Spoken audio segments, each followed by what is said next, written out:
Ги следите вестите на Канал Вис, минути за спорта. Во вестите на Канал Вис е Спасе Стојанов, актуелен државен првак на Македонија во традиционално карате борба, но и Балкански куп победник во кати и традиционално карате борба. Така, да. Добро изговора. Да. Спасе, добре дојде во студиото на Канал Вис и во вестите на Канал Вис. Како е чувството да се биде државен првак, а паралелно морам да признам дека е 24 годишен, магистар по фармација и запишана докторска дизертација во Словенија по фармација. Да. Како го најде таа спојка помеѓу фармацијата и традиционалното карате?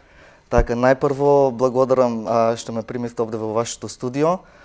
Поздрав до гледачите на ТВ Канал Вис. Така, значи јас сум актуелен државен шампион во карате и како што кажавте сега моментално сум на докторски студии во Лјубљана, исто така на фармација. Како ја најдов спојката, па едноставно науката и спортот, нели грубо кажано не одат заедно, но сепак љубовта кон двете работи ме тера да одам понатаму, ме тера да дадам се од себе, ме тера да го дадам мојот максимум и така некако наоѓам време за двете работи да можем да дадам колку што може повеќе од мојот максимум. Така е, спортска медицина ќе верував, општа медицина ќе верував, но фармацијата и тоа дека ќе се биде доцент доктора во паралелно и државен шампион. Добро, ти си член на карате клубот Шихан, колку време се занимаваш со овој спорт? Така, значи, јас се занимавам со каратето веќе скоро 15 години. Најпрво почнав да тренирам во основното училиште Маршал Тито. Таму јас го завршив моето основно образование и додека учев таму имаше клуб во основното училиште, но клубот пропадна и после 2 месеци тренирање таму се префрли во карате клубот Шихан. Тренирав таму се додека не се запишав на факултет во Штип. Кога се запишав на факултетот во Штип, продолжив и таму да тренирам карате. Сега во Штип различно е тоа што таму се тренира спортско карате, а додека тука во карате клубот Шихан се тренира традиционално карате. Иако стиловите се различни, сепак борбите се многу слични. И можем да кажем дека таму искуството што го стекнав е навистина големо, сепак таму тренираат репрезентативци, пред се клубот е на браќата Сашко и Жарко Арсовски, исто таму тренира и актуелниот европски првак во спортско карате Емил Павлов, па така искуството што го стекнав таму е навистина големо. После завршувањето на студиите се вратив во Струмица, продолжив во карате клубот Шихан и до ден денес сум таму, како активен член. Ако не се лажам, бевте и на Европското првенство во традиционално карате во Белград пред еден месец, и тоа на 15 и 16. Го освоивте петото место. Да. Можеше ли повеќе Стојанов освен она пето место или Секако дека можеше повеќе. Пред се морам да кажем дека тоа за мене е прво европско првенство. Сепак отидов таму како неискусен надпреварувач, другите надпреварувачи далеку повеќе борби имаат зад себе, но сепак го дадов максимумот. Подготовките јас се спремав цело лето, заедно со моите тренери Атанас Василев и Петар Стевков. Летото го посветив буквално на тренинзи, дадов се од себе, но како што кажав, некогаш и среќата зависи, некогаш и самата ситуација. Добро, што ме прво учество на европско првенство, значи може би трема, неискуство, не знаете. Да. Пред да влеземе во студиото, баш те прашав дали сте распоредени, за да појасниме на гледачите, може би вие спортистите и каратистите го знаете.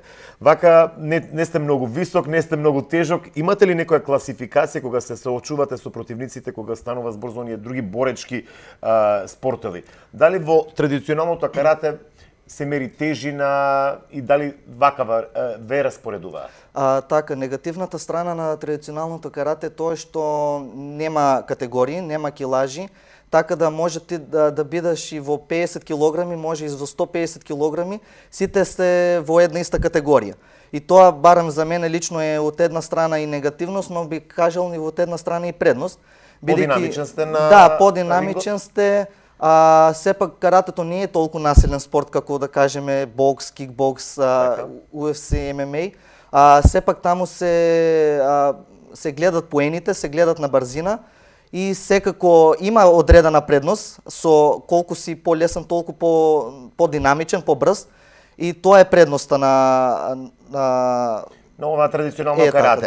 Да. Добро, мене ме интересира, доаѓаш од Шихан, па беше во Штип, повторно се враќаш во Шихан.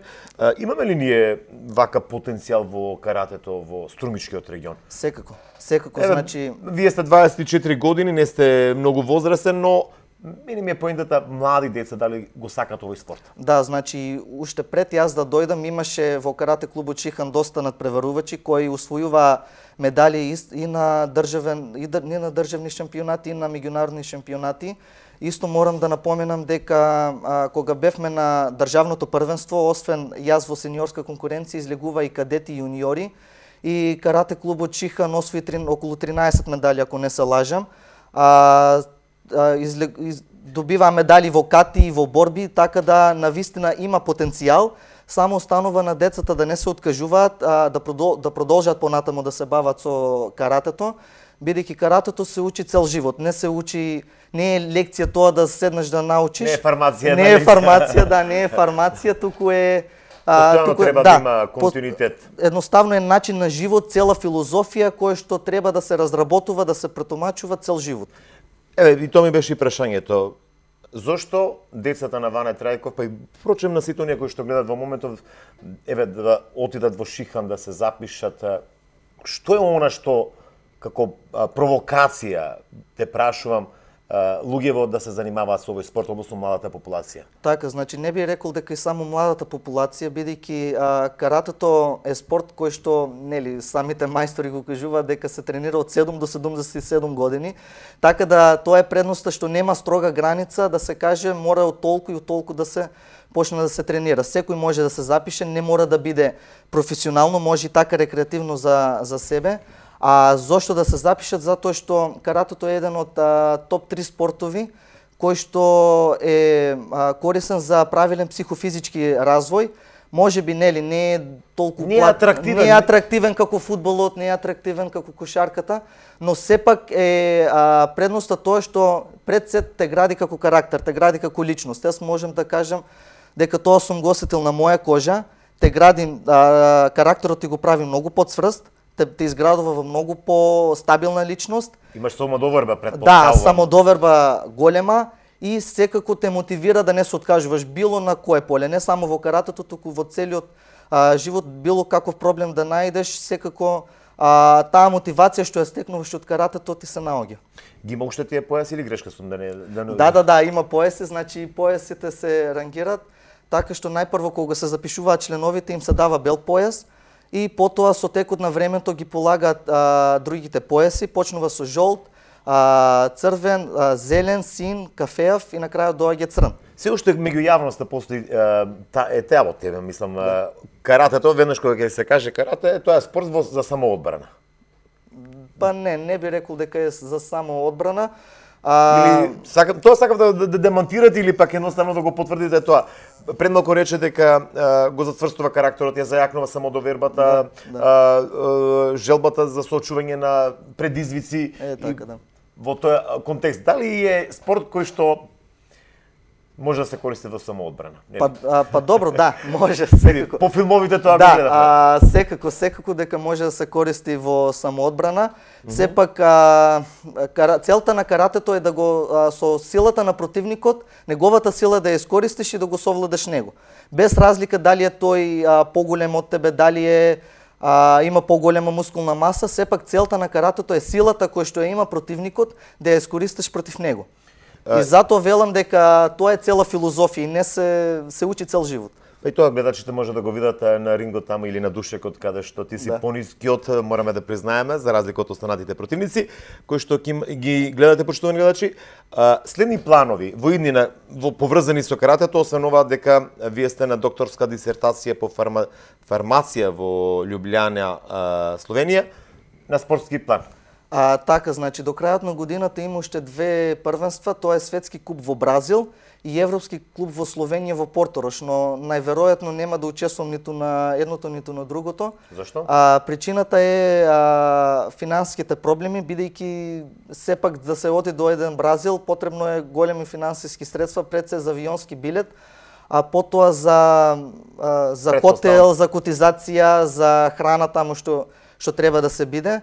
и знам лично и јас и моите тренери и клубот Шихан колку мака видовме за да отидам јас до Белград, иако Белград е тука до нас што се вели, нели? И навистина средства тешко да се најде. Се надевам јас во иднина дека соодветните државни органи ќе ги финансираат спортовите, посебно индивидуалните спортови како што е каратето, и ќе се има можност да се оди и подалеку, не само да биде тука на регионот. Јас навистина сакам да одам, имам време и да се спремам за тие надпревари, но како што кажав, проблемот е финансиите. Немањето финанси. Се не да вемуваат дека ќе го слушнате од Агенцијата за млади спорт или Македонскиот олимписки комитет, кој што има своји програми за подготовка и можност за отпатување на големи надпреварувања. И само за крај, заминуваш во Љубљана, најде таму клуб? Се уште не, бидејќи тука ќе бидам до Нова година најмалку, така да додека сум тука ќе тренирам секако во карате клубот Шихан, и кога ќе одам таму, првото нешто што ќе направам е да најдам клуб, бидејќи каратето е тоа што ме држи мене во живот. Немој случајно да го прифатиш по словенешко знаме, да настапуваш некаде. Кога се тренинзите во Шихан, каде ги одржува? Карате клубот Шихан држи тренинзи во основното училиште Стан Домасе во спортската сала. Држи 3 пати неделно, тоа е понеделник, вторник и четврток. Тренинзите се држат во 7 часот на вечер, така да сите заинтересирани, сите кои што мислат да се запишат, воопшто да не се двоумат, навистина ги поддржувам и им давам поттик да се запишат на карате. Така. Стојанов, јас ти благодарам што беше во вестите на Канал ВИС. Само на крајот од овие вести, подсетување и за информација за љубителите на одбојката, дека одбојкарките на Наковски волеј утре вечер во 18 часот во салата при Средното општинско училиште Димитар Влахов ќе го одиграат мечот од третото првенствено коло од првата женска одбојкарска лига на Македонија. Противник ќе бидат одбојкарките од Универзитетот Тетово, впрочем ќе биде ова и дерби надпревар во рамките на третото коло. Доколку немате што на вашата програма, тогаш слободно поддржете ги девојките на Хари Наковски. Пријатно!